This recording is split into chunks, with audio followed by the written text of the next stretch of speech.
Salut à toi. Aujourd'hui, on reçoit Grégory. Si toi aussi tu veux savoir comment un artiste est devenu propriétaire de son temps, ça commence maintenant.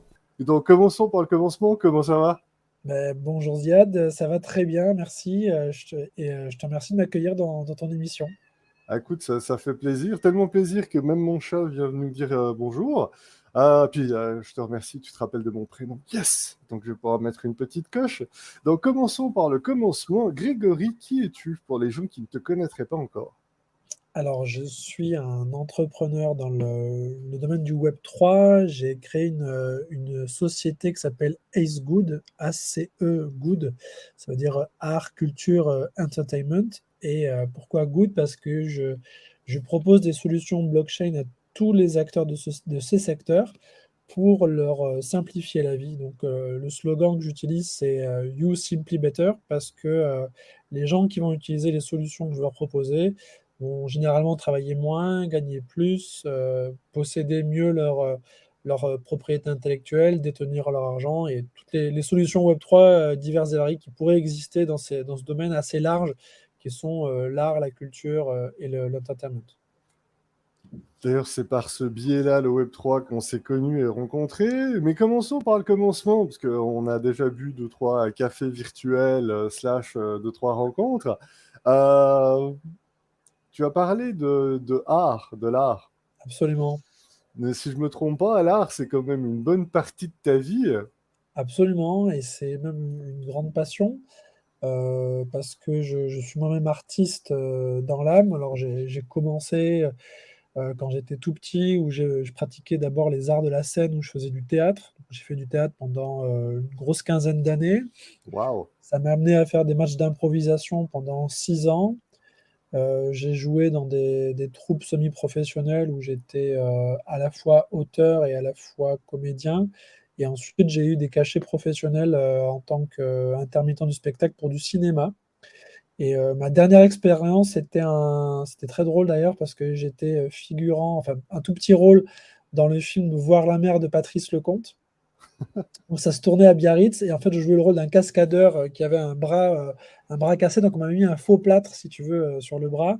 Et j'ai tourné pendant une semaine en pleine canicule au mois d'août avec mon plâtre, donc c'était pas hyper agréable.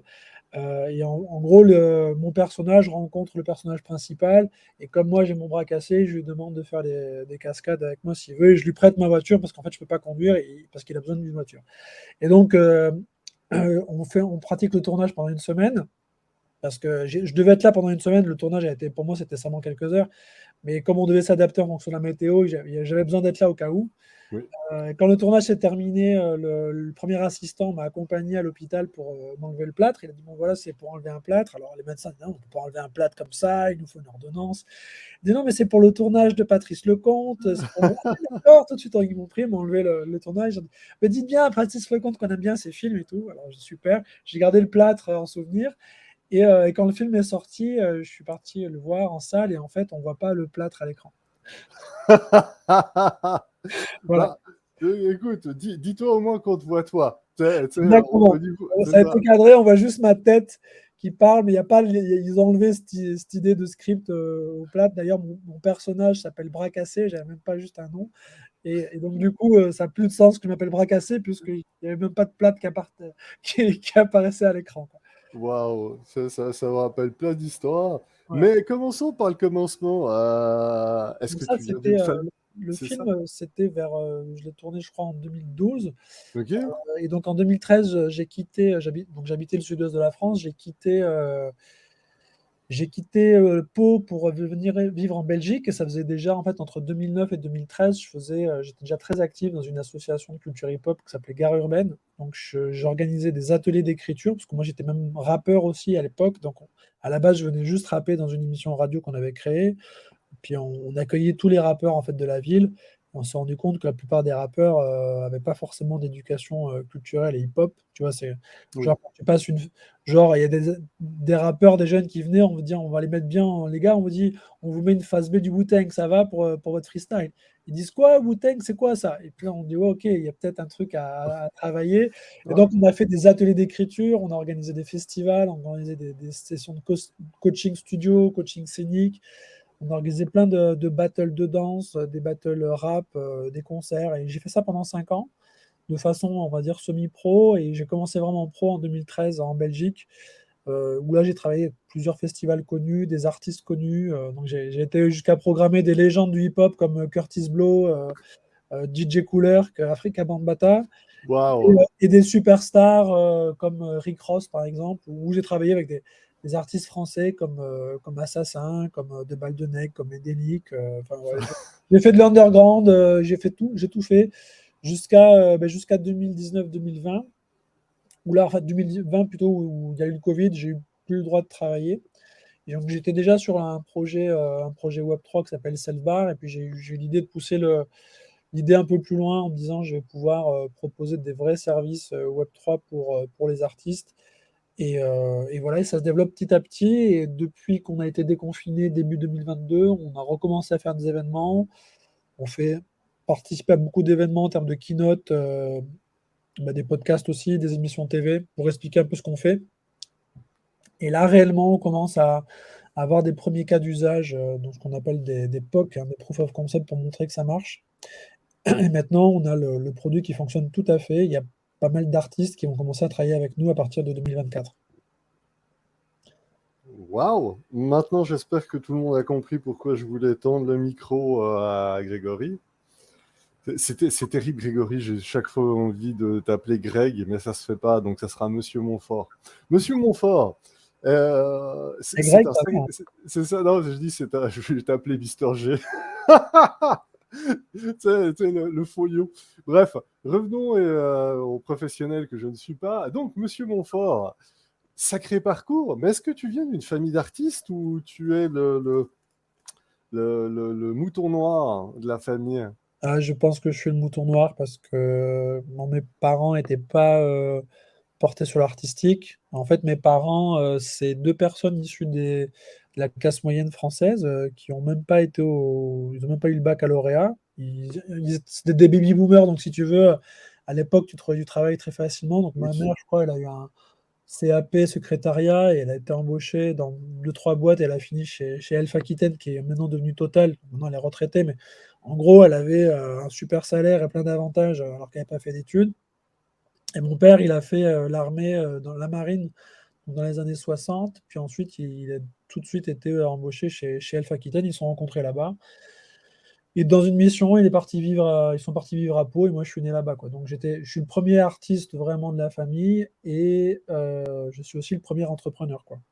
Même si mon grand-père avait une société en bâtiment, donc mon grand-père paternel avait une société dans le bâtiment à Oran en Algérie, puisque mon père est pied noir.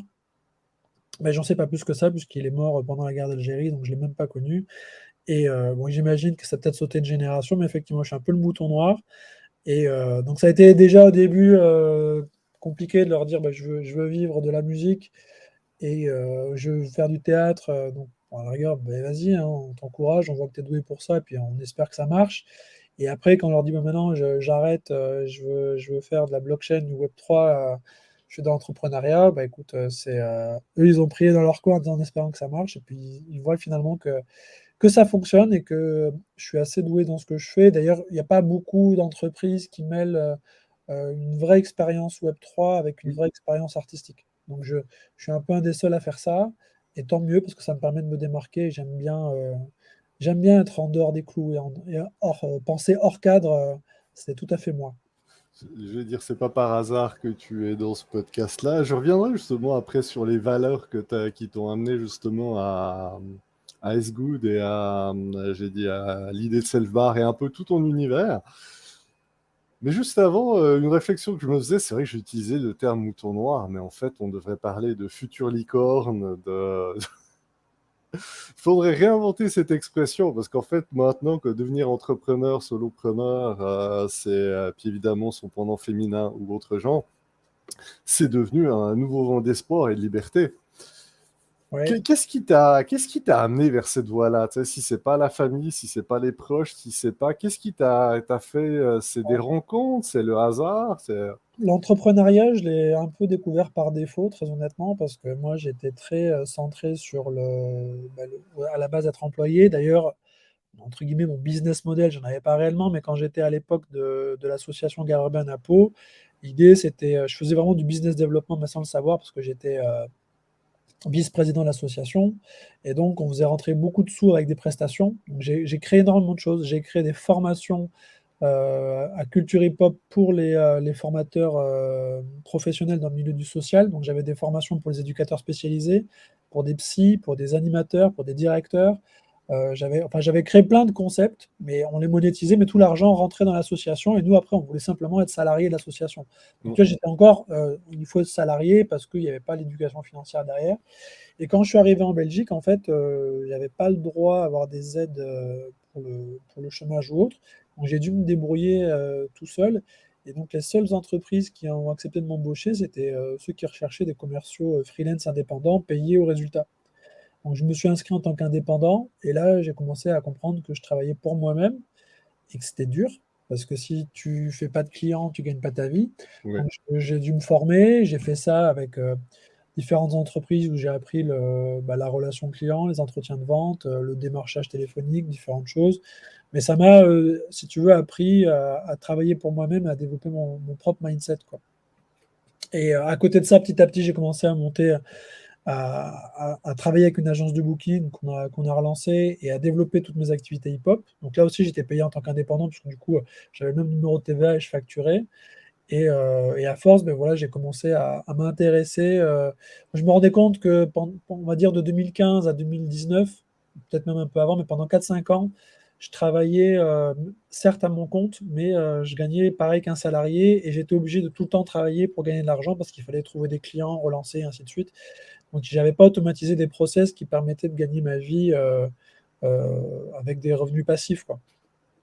Et c'est là que j'ai commencé à m'intéresser vraiment à la blockchain, entrepreneuriat, me dire qu'il faut déléguer, il faut mettre en place des choses, il faut scaler, dupliquer pour plus avoir à échanger son temps contre dans l'argent, et surtout devenir propriétaire de son temps. C'est Ouais. ça, moi, qui m'intéresse. C'est que je ne veux pas devenir propriétaire de ma maison, de ma voiture, comme voudraient mes parents ou beaucoup de personnes. Moi, je veux devenir propriétaire de mon temps. Et donc, j'ai commencé à faire ça en 2019, quand on m'a proposé un CDI, parce que j'avais un CDD à mi-temps avec lequel je développais ma boîte à côté. Mais j'ai tout Mhm. lâché pour me dire non, je gère mon emploi du temps, je gère mes clients, je fais ce que je veux. Si je veux passer du temps avec ma fille, je passe du temps avec ma fille. Si je veux aller voir un client, je vois un client. Si c'est du travail administratif et que je veux le faire à 22 heures, je le fais à 22 heures. Et donc, j'ai commencé à organiser mon temps et être propriétaire de mon temps. Et là, c'est déjà une première liberté. Et du coup, tu passes ton temps à faire ce que tu aimes, ce qui est déjà un premier pas vers le bonheur, entre guillemets. Et une fois que tu arrives à plus avoir besoin de faire des bullshit jobs, parce que j'en ai fait à côté pour devoir payer les factures, bah, ça devient encore mieux, quoi. Donc là, c'est vraiment ce qu'on essaye de mettre en place pour 2024, pour pouvoir se dire on est autosuffisant, et du coup, on est indépendant. Et ça, c'est une des valeurs que je défends le plus dans Is Good. Il y a 4 valeurs qui sont solidarité, générosité, excellence et indépendance. Et je veux vraiment, quand moi je mets à disposition des outils pour mes partenaires ou mes clients, c'est aussi pour leur conserver une certaine indépendance d'un point de vue financier, mais aussi dans le milieu culturel, il y a beaucoup de personnes, en tout cas en France ou en Belgique, qui dépendent des subventions de l'État. Et Oui. si pas les subventions, ils ne font pas leurs événements, et ainsi de suite. Là, sur le dire, maintenant, si tu es autosuffisant financièrement, pourquoi tu as besoin d'avoir des subventions? Tu fais tes événements et tu vas générer ton trafic et ton public, quoi. Donc, c'est intéressant aussi pour les artistes d'être indépendants, pour ne pas dépendre des majors, pour ne pas dépendre de plein de subventions aussi. Ça peut être tout ce qui est infrastructure institutionnelle. Donc moi, pour moi, c'est l'indépendance, c'est très important. L'excellence, c'est aussi quelque chose d'important, parce que j'essaye d'être le meilleur dans ce que je fais, et surtout, je propose les meilleurs services. Donc, par exemple, quand je vais proposer du sell bar à mes clients, c'est parce que je sais, et j'en suis convaincu, que c'est le meilleur service qu'ils pourraient avoir pour le débit de boisson. Mais je pourrais leur proposer d'autres types de services qui je considère être le meilleur pour eux. Et les autres valeurs que je mets en avant, qui sont vraiment les core values, hein, de ma société, c'est la générosité et la solidarité.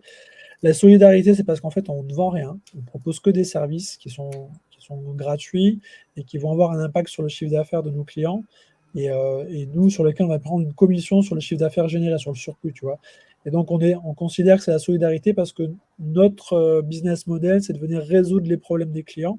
Et parce qu'ils ont moins de problèmes, ils gagnent mieux leur vie, sur lesquels on prend une commission. Donc, on n'est pas là pour vendre, on ne fait pas de la vente forcée. Ce n'est pas mon intérêt, sinon la personne, je ne vais pas être payé. Et la générosité, parce que je considère qu'il faut d'abord donner avant de recevoir.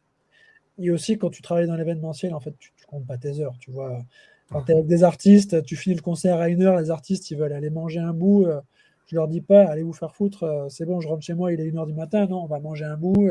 Et puis, des fois, on rentre à 4 heures ou 5 heures. En fait, on compte pas les heures parce qu'il y a de l'humain avant tout. Et ouais, pour moi, il faut donner avant de recevoir. Et donc, je le mets en avant aussi personnellement, j'incarne ces valeurs-là et je veux que mes équipes et mes employés incarnent ces valeurs à terme.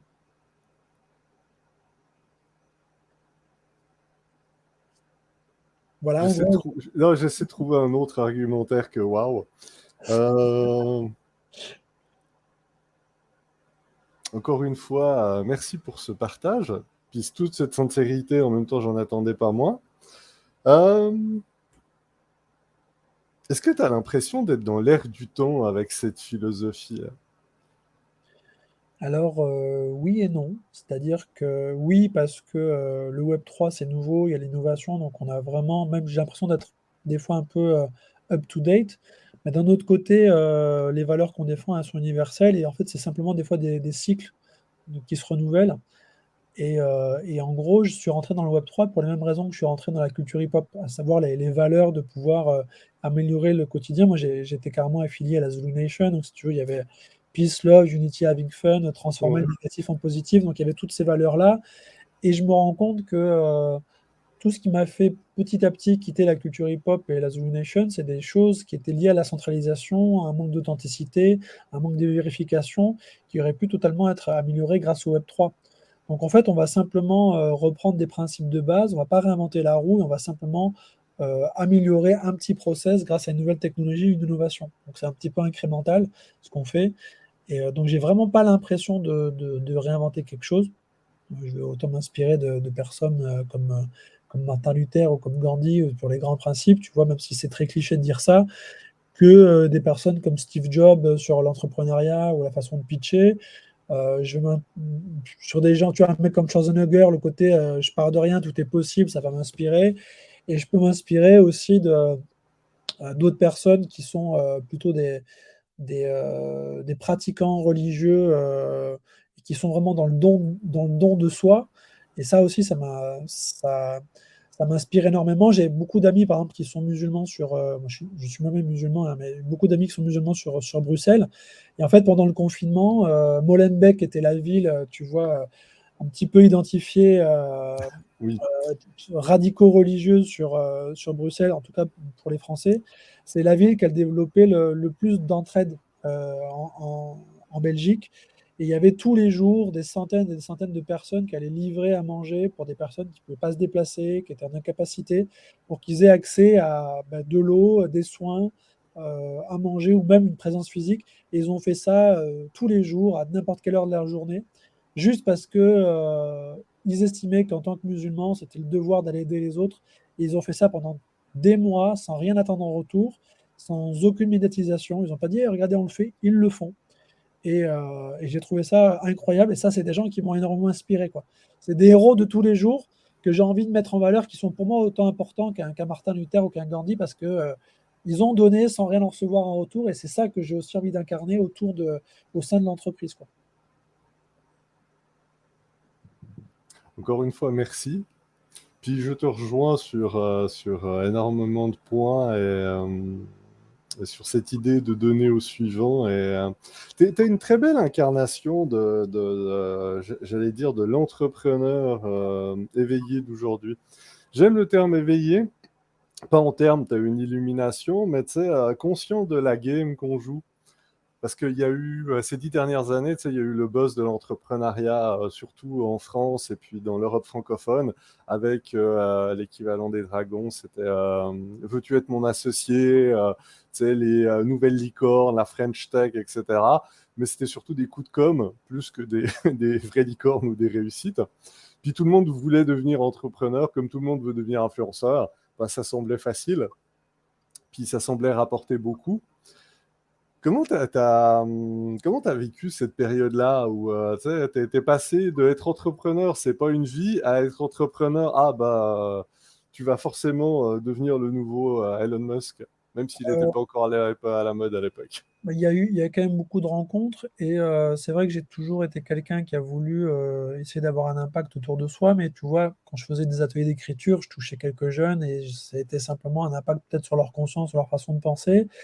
Et quand j'ai découvert Vincent Calbeau, qui est le CEO de Selbar, qui lui, en fait, avait réussi à automatiser le don caritatif sur des distributeurs et l'éco-responsabilité, je me dis, en fait, la blockchain, on peut automatiser des choses, des process, et surtout avoir un impact à grande échelle. Et c'est là qu'en fait, j'ai compris que l'éthique, c'est quelque chose de très important pour pour moi, les prochaines licornes, parce que les entreprises qui n'ont pas un impact écologique, qui n'ont pas un impact social, même si c'est des grosses boîtes, hein, ça pourrait Oui. être un Apple, McDonald's ou quoi, elles vont perdre des parts de marché au fur et à mesure parce que les gens, ils ont conscience que le monde y part en live et qu'ils ont besoin d'améliorer leur quotidien, ils veulent quelque chose de concret, ils veulent quelque chose de palpable, ils veulent pouvoir se dire c'est mesurable, j'ai fait une bonne action dans le simple fait d'avoir consommé au quotidien, dans ma vie de tous les jours. Et s'il y a une entreprise qui me permet de faire ça, alors je vais consommer dans cette entreprise-là. Et consommer responsable, c'est devenu quelque chose de très important. Et aujourd'hui, McDo l'a bien compris parce que McDo commence à faire du tri sélectif dans ses restaurants, tu vois? Mais parce qu'ils ont bien compris que sinon ils vont perdre des parts de marché. Et les gens, après, quand tu vas boycotter, enfin, je crois que c'était en Espagne, il y a eu un gros boycott qui avait été fait sur Coca-Cola il y a quelques années. Ils avaient perdu 25 ou 30% de parts de marché en l'espace d'un mois, quoi. Et donc, ça reste des colosses au pied d'argile. Oui.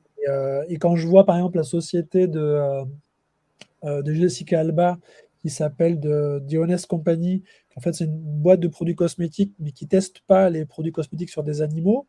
Ben, aujourd'hui, avec le temps, c'est une boîte qui est cotée à plus d'1 milliard et elle est milliardaire. Pourquoi? Mais parce qu'elle a mis ce côté en avant éthique Ouais. de faire compagnie. Donc, c'est un exemple de me dire tu peux être une licorne, avoir une boîte avec une méga croissance, même si ce n'est pas un objectif pour moi d'être une licorne, mais tu peux avoir un très très grand marché parce que ces valeurs universelles-là, éthiques, elles sont partagées par tous les gens dans le monde entier. Donc du coup, c'est universel et c'est ça les core values qu'on veut mettre en avant. On va l'automatiser dans des process blockchain, dans des produits de consommation courante de la vie de tous les jours, comme prendre un ticket de restaurant, prendre un verre, acheter un disque, ce genre de choses, et ça peut avoir un impact derrière. Tu m'amènes pas mal de réflexions, puis je sais que tu es un gars réfléchi, mais j'ai le goût de te poser une question qui est un peu conne à la base, mais on va aller un petit peu plus loin. C'est bien, tu viens du monde du rap, tu es entrepreneur. Tu penses quoi du diktat de l'argent? Parce que les rappeurs, les entrepreneurs, c'est un peu comme les parents, hein, c'est fait du cash et tais-toi. Ouais, bah alors alors il y a le rap et le hip-hop, hein. Le hip-hop, la culture, en fait, à la base, c'est pas forcément fait pour faire de l'argent. D'ailleurs, il y a plein de labels indépendants qui disent on arrive à vendre, à vivre de notre musique, mais on s'en fiche de devenir multimillionnaire. Et en fait, c'est un petit peu comme partout.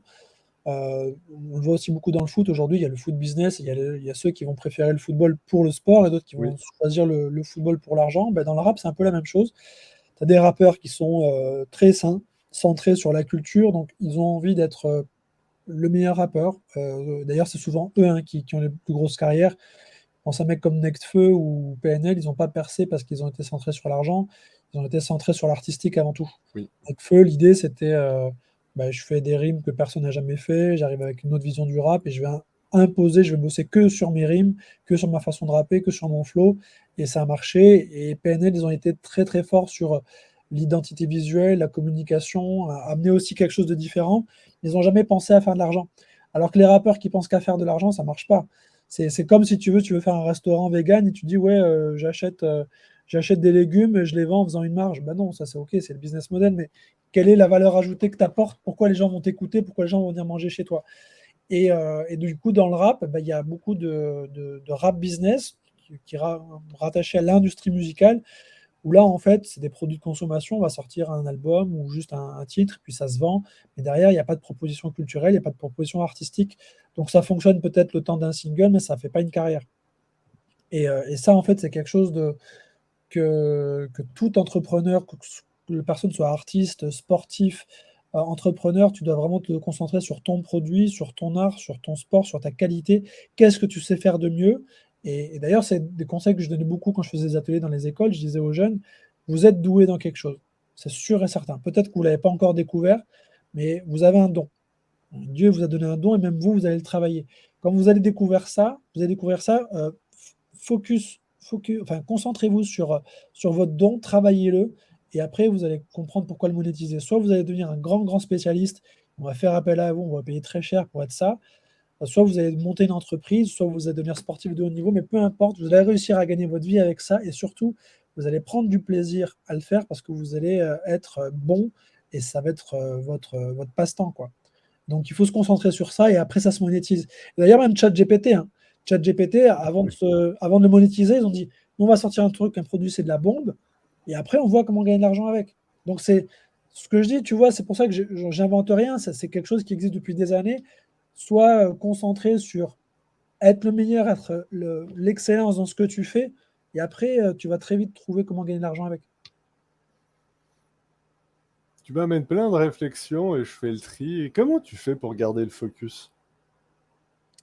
Ah ben en fait, ça c'est des réflexions très personnelles. Alors il y a d'abord les valeurs que je défends.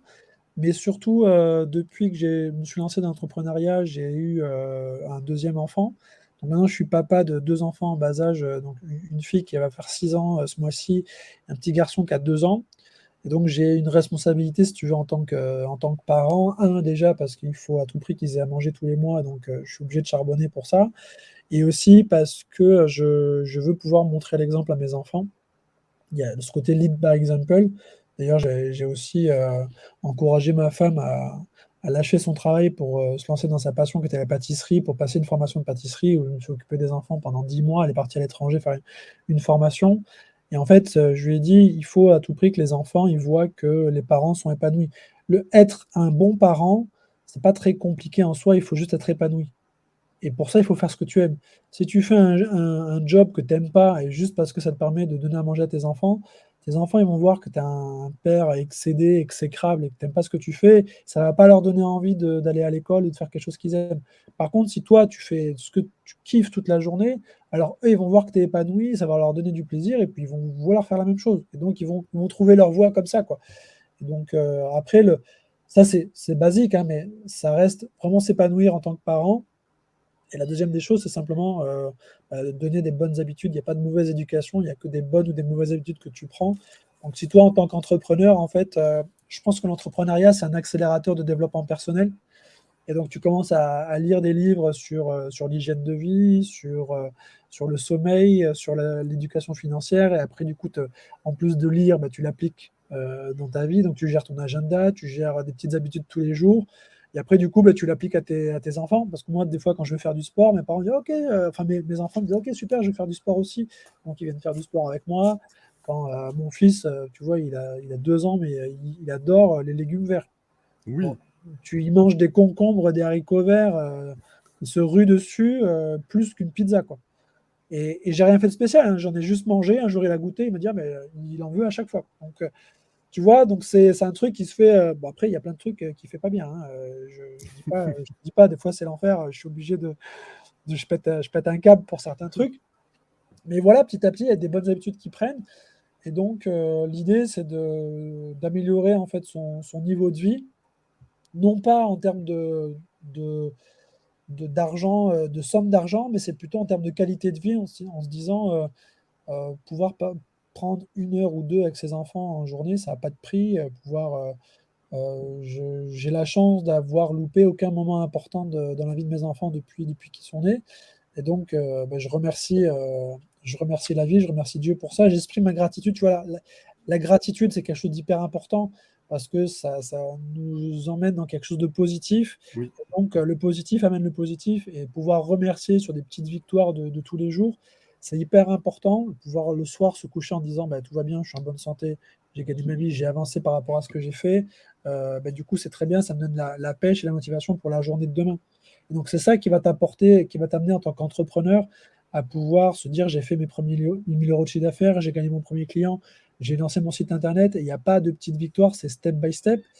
Et voilà. Et d'ailleurs, il y a une allégorie que j'adore en fait au niveau des habitudes, c'est l'allégorie du bambou. C'était en James Clear qu'il parle dans le livre Atomic Habits.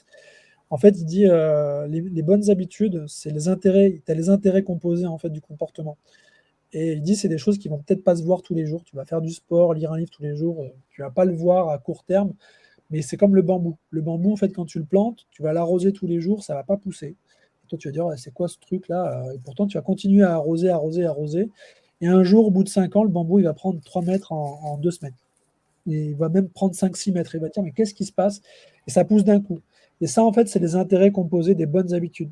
À force d'avoir des bonnes habitudes qui peuvent être alimentaires, santé, sportive, éducation, financière ou peu importe, ça va tout d'un coup, tu vas développer des compétences qui vont être bénéfiques pour toi, pour ton entourage, pour ton business, pour ta famille, peu importe. Et donc, c'est pour ça que des disciplines en fait au quotidien pour des petits gestes, ça peut avoir un impact énorme. Ça change ta vie, ça change ton quotidien. Toi qui as de l'expérience au niveau des podcasts, je veux dire, en tant qu'entrepreneur, c'est quoi la question que tu aurais voulu qu'on te pose, mais qu'on t'a jamais posée à date? Euh, j'ai plein de. J'ai pas pensé là, j'ai pas réfléchi de but en blanc, mais en gros, des questions sur. J'aime beaucoup parler en fait des personnes qui m'ont inspiré, ça c'est clair. Euh, le parcours personnel, c'est quelque chose de jamais abordé, donc c'est bien, tu m'as déjà posé la question. Parce on s'intéresse souvent, si tu veux, aux technologies, aux produits que je propose, mais pas forcément à l'homme qu'il y a derrière, donc ça fait toujours plaisir. Il n'y a pas, il y a pas de bonne ou mauvaise question. Pour moi, toutes les questions sont bonnes à poser, donc je suis assez ouvert. Écoute, la transition est parfaite. Avec toi, je vais inaugurer dans ce podcast-là le segment donné au suivant. Tu parlais justement d'inspiration de personnes de son entourage ou de références. Est-ce que tu aurais quelqu'un que tu souhaiterais mettre de l'avant ou quelqu'une? Il y a un entrepreneur qui m'a quand même inspiré au tout début, qui était issu du milieu du rap, qui s'appelle Axiom.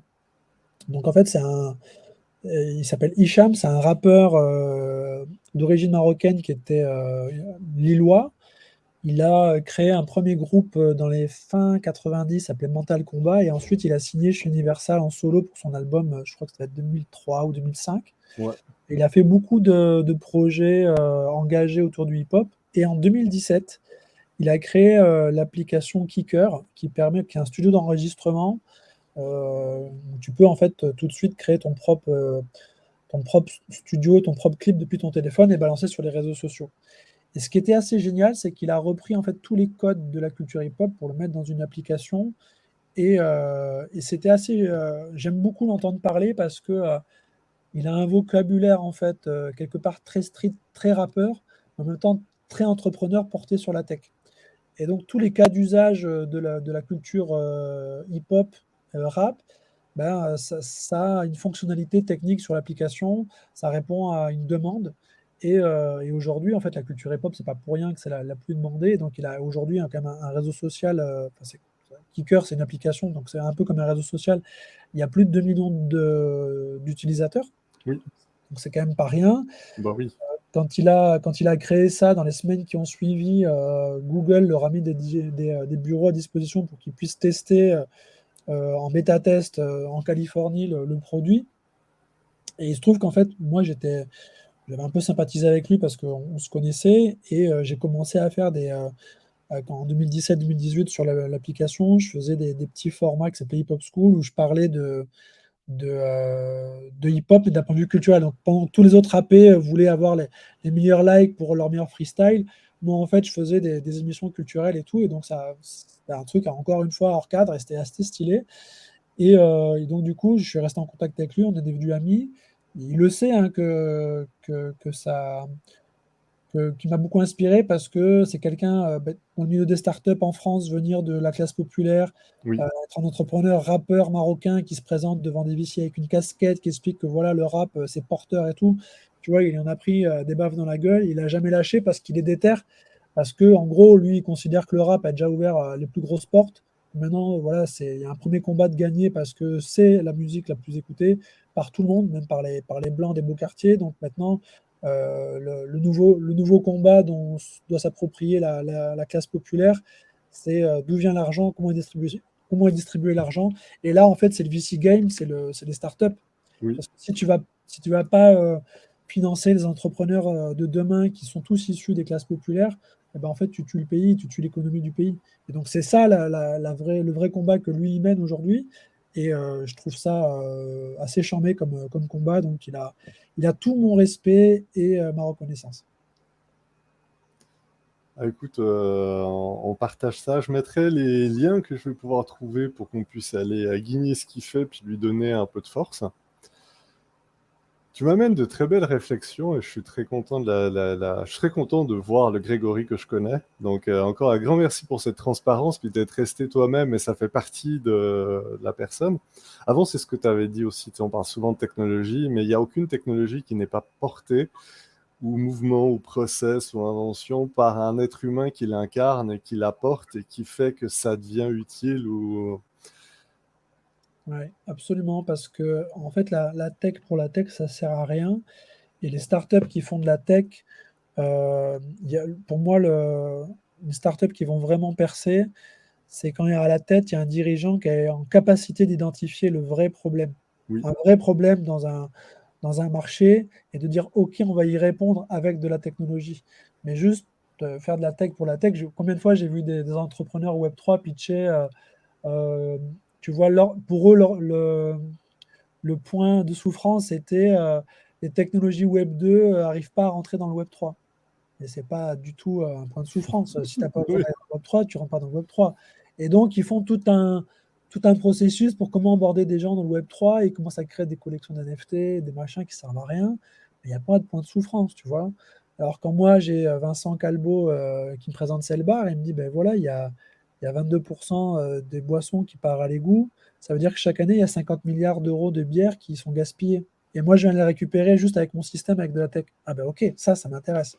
Tu vois, quand j'ai des artistes qui me disent on s'est fait refuser le dossier de financement parce qu'il n'y a que 20 dossiers qui sont acceptés et qu'on est 50 ou 100 à postuler et que du coup tout est centralisé, qu'on a besoin de décentraliser le financement, mais je dis ok, on va créer Ace Fund pour que justement on puisse vendre des parts de royalties token. Donc c'est vraiment tu vends ton chiffre d'affaires futur, des avances sur recettes tokenisées pour décentraliser le financement. Voilà, on a identifié un réel problème et on est capable de mobiliser des bons développeurs et des bons techos pour faire en sorte que trouver un produit à une solution adaptée.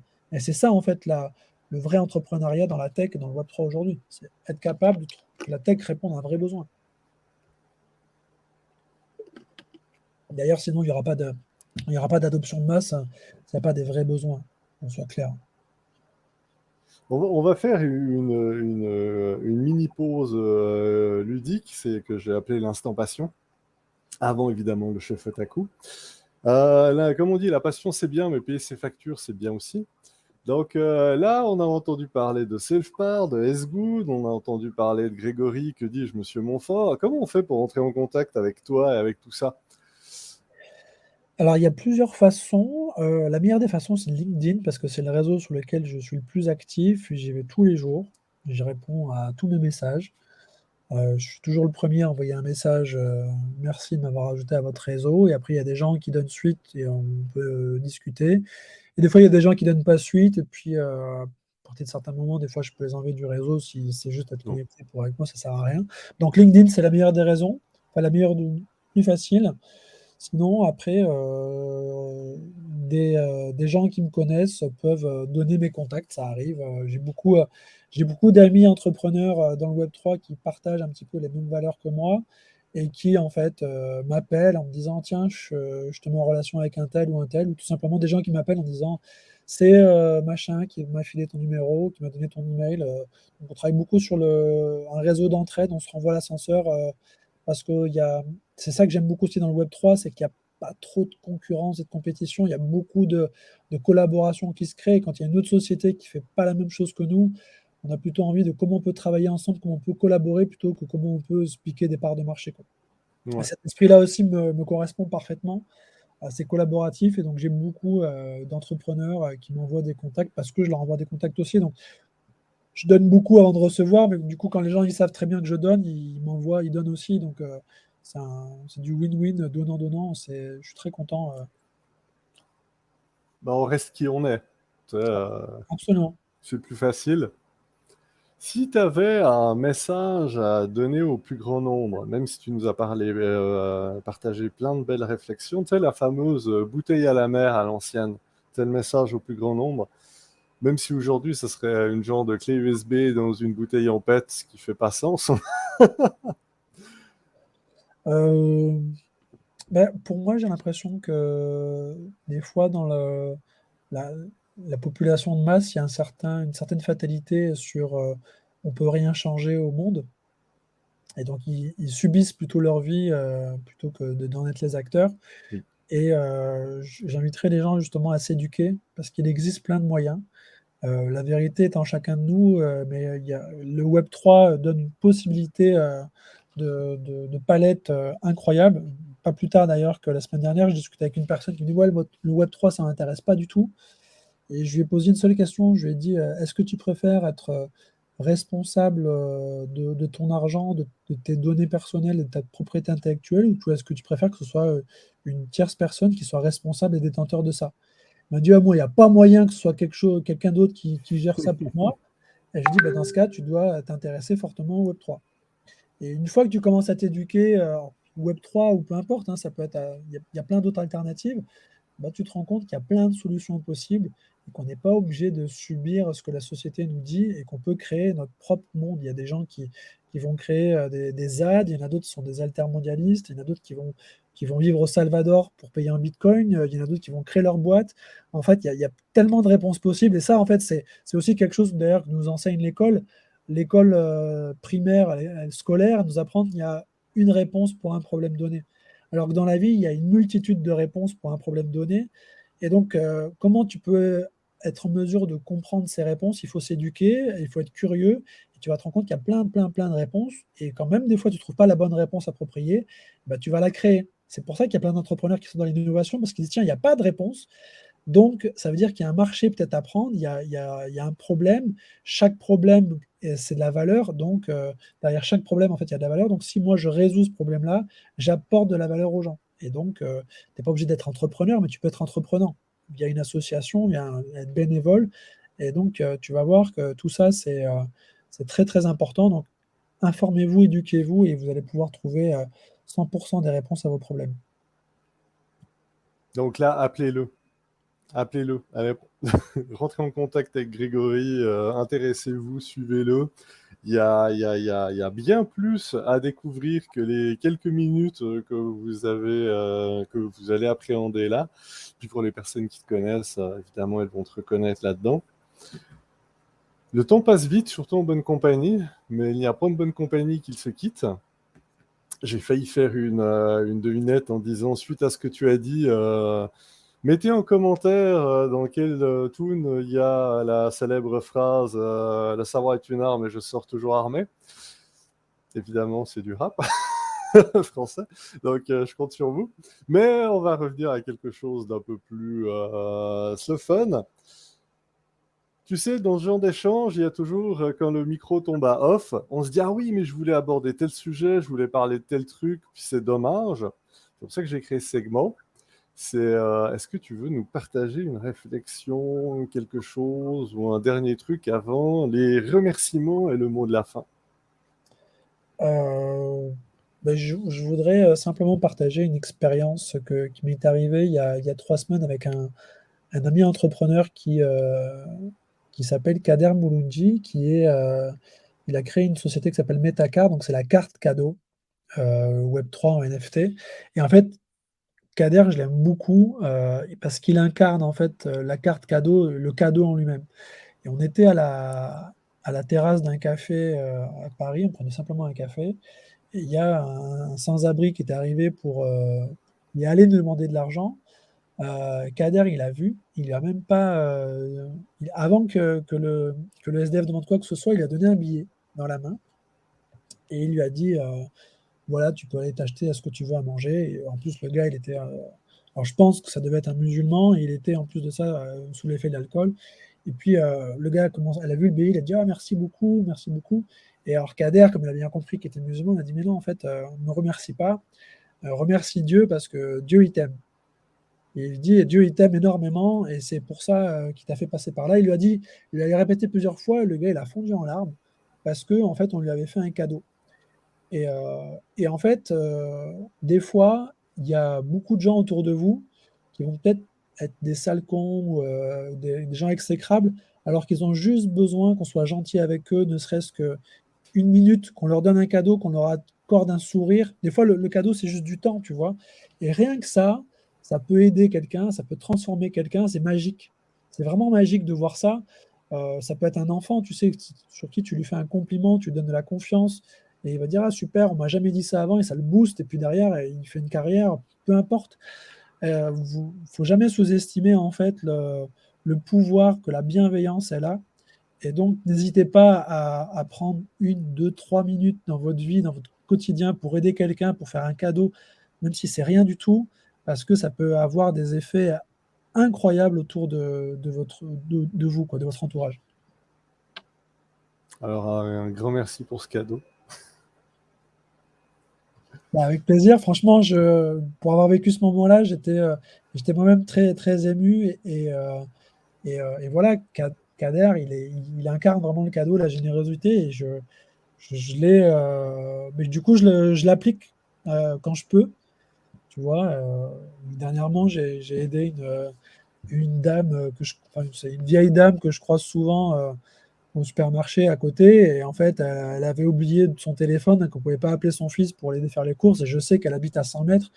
Je lui ai porté les courses. Elle m'a dit, ah, merci beaucoup. Mais alors que ça m'a pris 3 minutes, quoi. Tu vois, et je lui dis, mais. Et en fait, je suis ressorti là en me disant, bah écoute, j'ai fait une bonne action, c'est cool, tant mieux. J'ai pas perdu mon temps, j'ai perdu 3 minutes. Et en vrai, je suis ressorti là, j'étais bien, quoi. J'étais serein, j'étais heureux. Parce que les remords, les regrets, c'est éternel. Tu vois, tu pourrais te dire, j'aurais dû l'aider, j'aurais dû, mais non, bah, prends-le, ça prend 3 minutes dans ta journée. Et en vrai, ça élimine ta journée, quoi. Et après, ça devient une habitude. Imagine si tes enfants, ils vont faire ça après, ils vont aider les autres rapidement. C'est comme ça qu'on change le monde, quand tout le monde se met à faire la même chose, quoi. C'est oui. Bah oui. À part dire oui, j'ai pas d'autre. On va rester au petit oui. Puis c'est important ce que tu as amené justement de rappeler au monde que c'est pas parce que tu as failé une fois que tu peux plus jamais le faire. C'est pas parce qu'une fois t'as pas donné 2, 3 minutes ou t'as pas fait ce geste-là que tu peux plus jamais le faire plus tard. Non, on peut toujours, tu sais, regarde, on était à une soirée, un side event, c'était très drôle, hein, la soirée Waldos à Biarritz. Ils avaient invité plein de personnes, ils n'avaient pas en fait assez d'assiettes et de couteaux, tu vois. Oui. Et donc, il y avait au moins une quinzaine de personnes qui étaient devant le buffet, et ils cherchaient à manger. Mais il y avait des gens qui s'étaient déjà servis, qui avaient fini de manger, quoi. Donc moi, je suis parti leur voir pour dire, est-ce que vous allez vous resservir? Ils m'ont dit, ouais, ouais, on va se resservir après. Je leur dis, ouais, parce qu'en fait, il y a une quinzaine de personnes qui attendent à manger, il y a pas assez de couverts.